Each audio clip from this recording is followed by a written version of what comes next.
tentang perintah yang wajib dan perintah yang sunat, dan keringanan untuk melakukan kewajiban.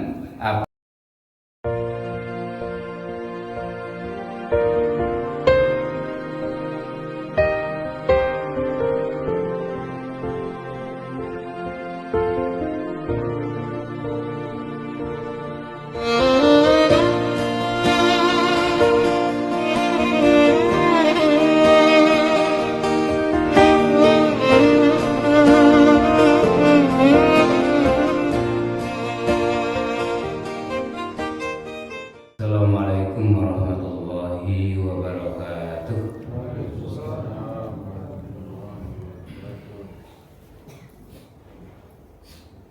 Alhamdulillahilladzi ahyana ba'dama amatana wa ilaihin nusyur.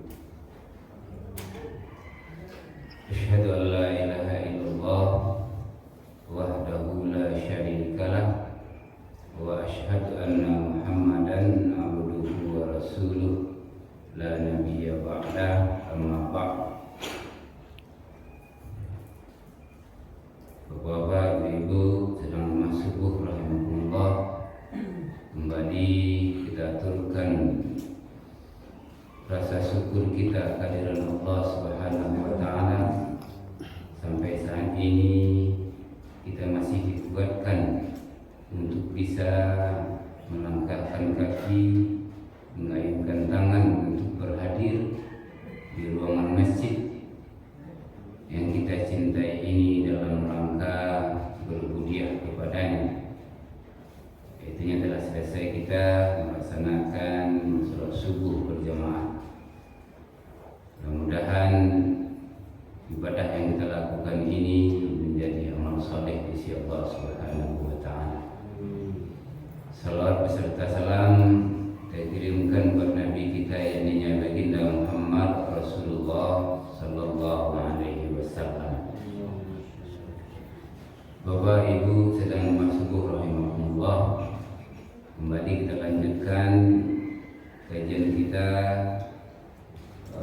tentang hadis yang telah kita bacakan kemarin, yang telah kita sampaikan, yaitunya manahaitukum anhu fajtanibuh, yaitunya larangan,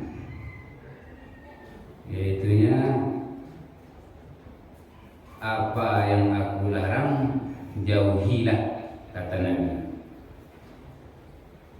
Kemudian wa ma amartukum bihi fa'tu minhu mastata'tum, dan apa yang aku perintahkan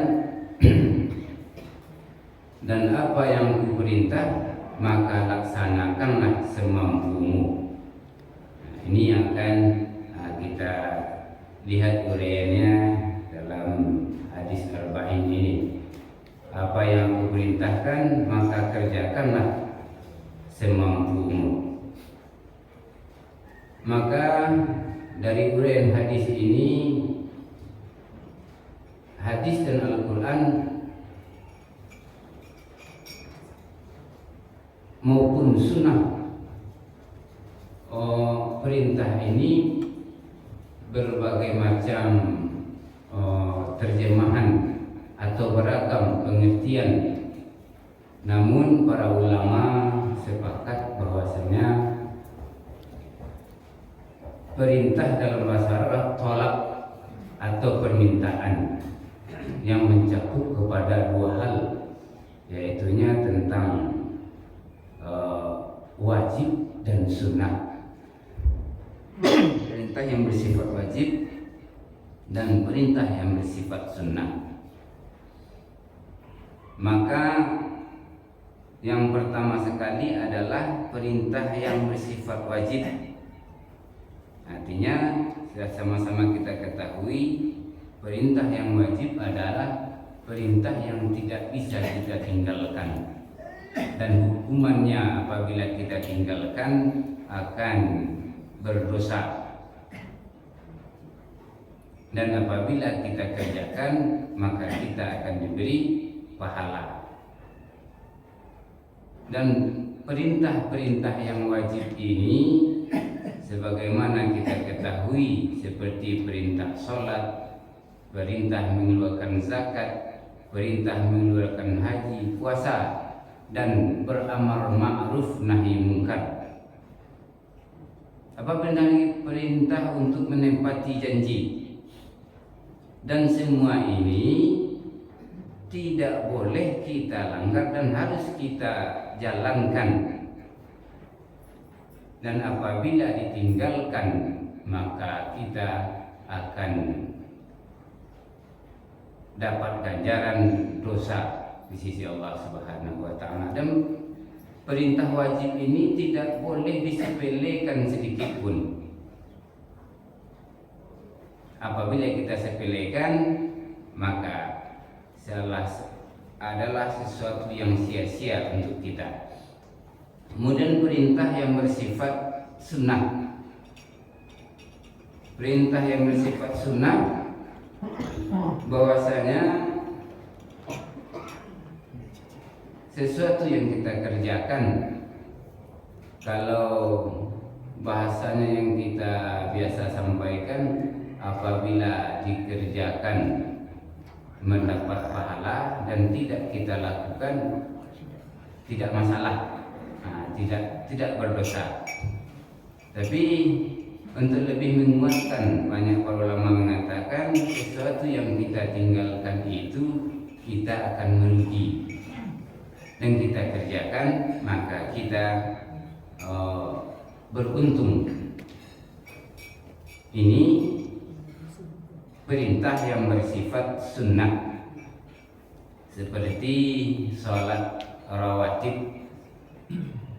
Seperti sholat rawatib yang apabila kita tinggalkan kan tidak masalah, tetapi jikalau kita tinggalkan rugi kita rasanya. Ini adalah salah satu penyempurna dari sholat yang wajib yang kita lakukan apabila ada bolong-bolong atau tidak sempurna. Ini sunnah. Apalagi dalam sunnah itu kajian fikih yang disampaikan oleh guru kita ada sunnah muakkad, sunnah muakkadah, sunnah yang tidak sangat dianjurkan sekali, sedikit di bawah wajib. Maka apabila kita tinggalkan rugilah kita. Maka oleh sebab itu sedapat mungkin perintah sunat ini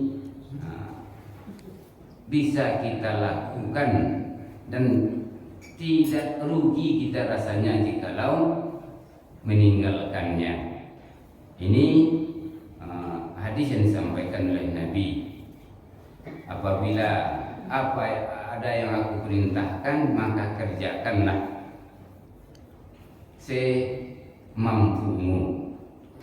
Kemudian dari uraian hadis ini, sekalipun perintah-perintah tadi ada yang wajib, ada yang sunat, sekarang sulit kita untuk melakukan yang wajib itu, maka di atas puncak kesulitan ada kemudahan yang diberikan oleh Allah Subhanahu wa taala. Sebagaimana disampaikan dalam surat Al-Baqarah, yuridullahu bikumul yusra wa la yuridu bikumul usra. Dan sekali-kali tidak menjadikan satu kesulitan untukmu dalam urusan agama. Dalam Allah menghendaki kemudahan bagi kalian dan tidak menghendaki kesusahan. Dalam surat Al-Hajj, huwa jatabakum wa ma ja'ala 'alaikum fid din min haraj. Sekali-kali tidak menjadikan satu kesulitan untuk kamu dalam urusan agama. Dalam hadis lain juga disampaikan, sesungguhnya agama ini adalah mudah, maka mudahkanlah dan jangan mempersulit. Jadi dalam larangan yang telah kita sampaikan kemarin. Juga demikian, apabila larangan itu dalam keadaan darurat boleh kita lakukan. Memang betul-betul darurat. Kemudian dalam kewajiban ini ada namanya rukhsah, keringanan. Apabila kita dalam keadaan darurat juga boleh meringankan kewajiban ini. Seperti kita dalam perjalanan jauh, musafir, boleh menjamak. Kalau tersasak mana jamak kasar, begitu kemudahan diberikan dalam hukum agama supaya kewajiban ini tidak gugur, tidak boleh ditinggalkan. Orang sakit tidak boleh kena air untuk berwudu, boleh bertayamum. Tidak taluk berdiri, boleh duduk. Selagi mampu duduk, maka duduk. Yang jelas kewajiban yang wajib ini tidak boleh ditinggalkan. Ada keringanan-keringanan yang diberikan oleh agama untuk melakukan kewajiban ini.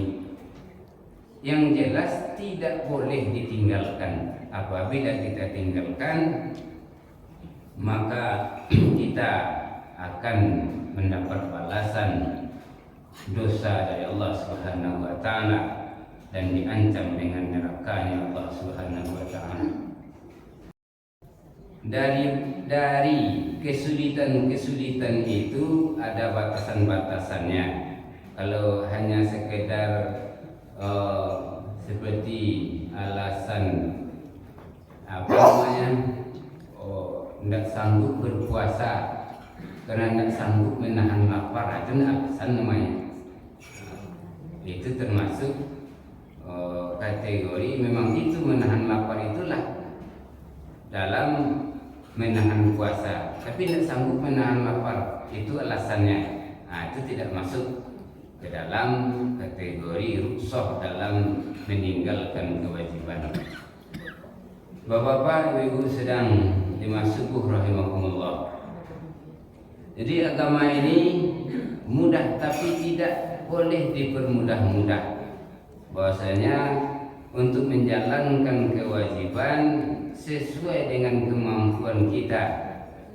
Jikalau kita tidak mampu, maka ada keringanan-keringanan yang dilonggarkan oleh hukum agama yang telah disepakati oleh para ulama dan ahli fikih sebelum kita.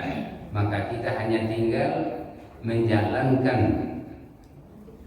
apa yang telah ditentukan oleh hukum syariat yang akan kita jalankan.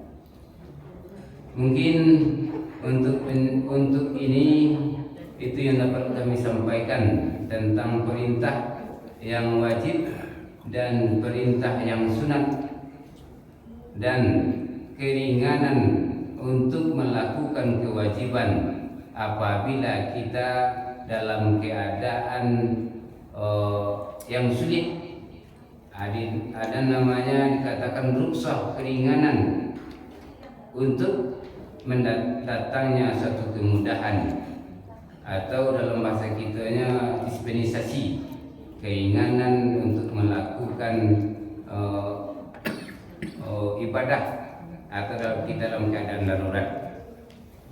Maka apapun kesulitan kewajiban yang diperintahkan oleh Allah dan Rasulnya tidak boleh ditinggalkan, kecuali memang tak mampu lagi.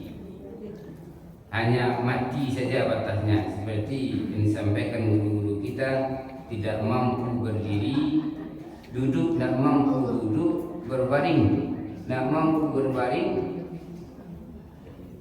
Menjam seleh, mati deh.